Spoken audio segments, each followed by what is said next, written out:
What are virtues? What are their characteristics? I have always thought that a virtue is something very far from reality, something reserved for books or a highly spiritual or religious life. As I started to deal more profoundly with ethics, I found out that on the contrary, there is nothing more practical than this.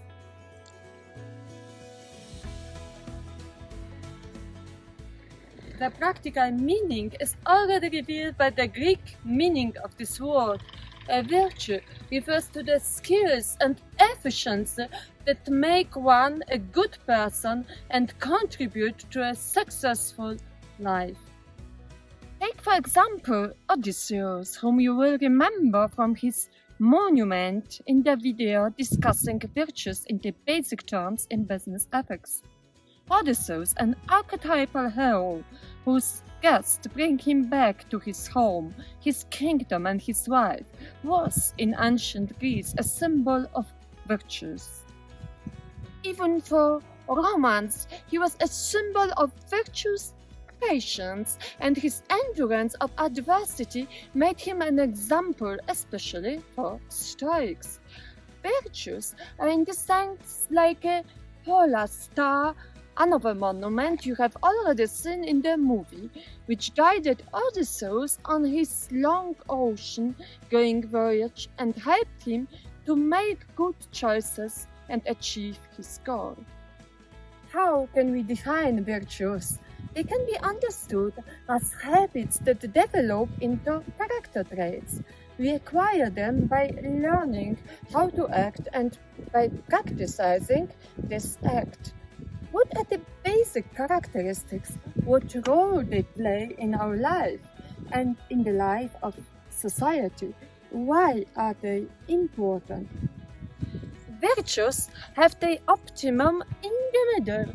Probably you have already experienced in your life that extremes often fail to contribute anything good, neither in private life, nor in a company, nor in the state.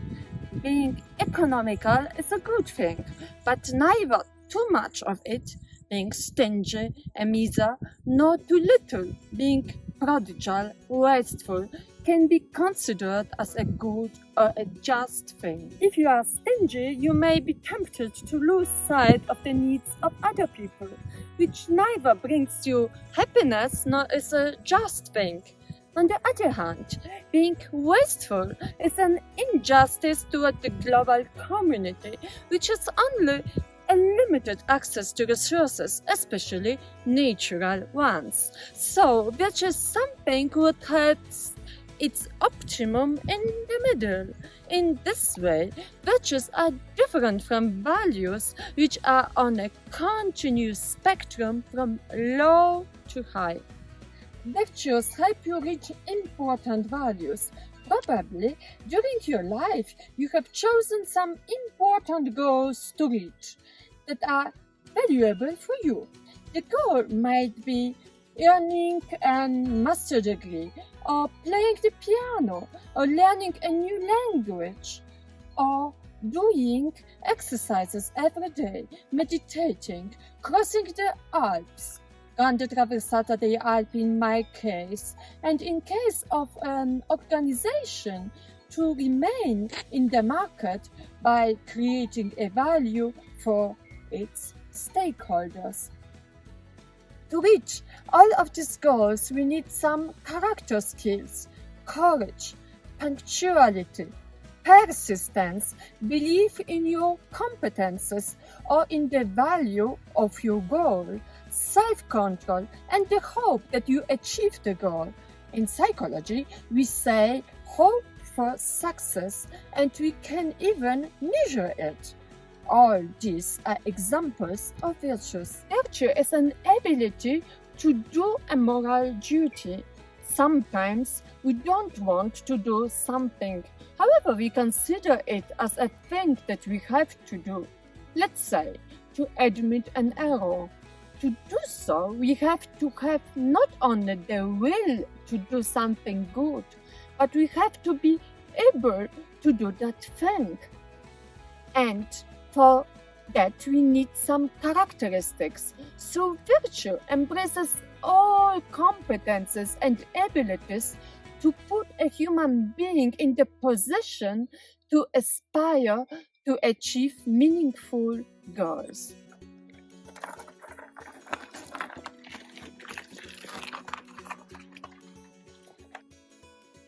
In this sense, virtues may help us to self-empowerment, being able to achieve what we think is right and valuable due to development of virtues and not by chance, provide us with empowerment and authority over our decisions. This is extremely important in the ambiguous circumstances of a changing environment where empowerment may allow you to act according to your values and moreover to protect not only your own rights but rights of groups you belong to, empowerment of women or minorities, or for whom you act, poor, excluded, morbid, disabled. Virtues are integrative part of leadership. We need virtues especially in all leadership roles, whether as leaders of organizations, businesses, the state, or university. Why?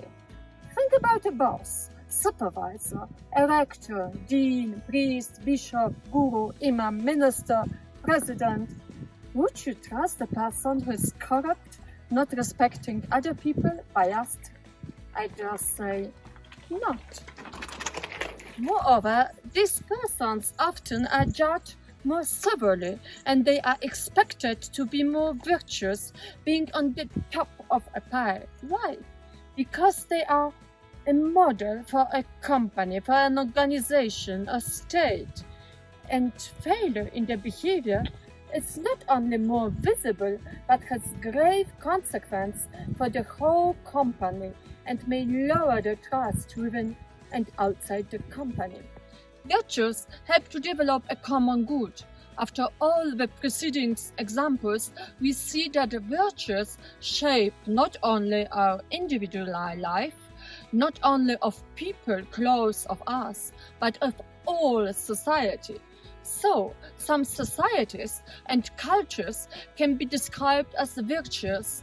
Weber referred to Protestant virtues. We find this also in Confucianism and within nations. We know that the Germans are punctual and diligent. Polish are hospitable and courageous. Japanese are honest, respectful, sacrificing for the organization they are working for. All these characteristics build a good environment for future generations building common good. In standard economics, we would say that virtues build a positive external effect. They also build a base of trust, which is a basic dimension of social capital, which is a determinant of economic development and well-being, which in turn is a part of common good. Ethics based on virtues is called virtue ethics, also known as non-rational ethics, and is its major strand in ethical theory. This is not based on utility calculation nor on duties but on virtues. Virtue ethics place the focus foremost on the individual rather than action or an outcome and is dependent on the character traits of a virtuous individual. People learn and choose virtues which guide them in their decision making. This process depends on the one hand on what they personally consider as human good, and on the other hand on the social and political environment which may contribute positively or negatively to this development. For instance, racism may harm it and compassion and solidarity strengthen it. To summarize, virtues are character traits developed by learning. They are important in the lives of individuals and societies as they help them to achieve important values. For example, private and common goods, and moral obligations for individuals, organizations, and even states, like protecting other states in case of aggression, organizing social life, and organization, leadership, empowerment of individuals, groups, and social classes.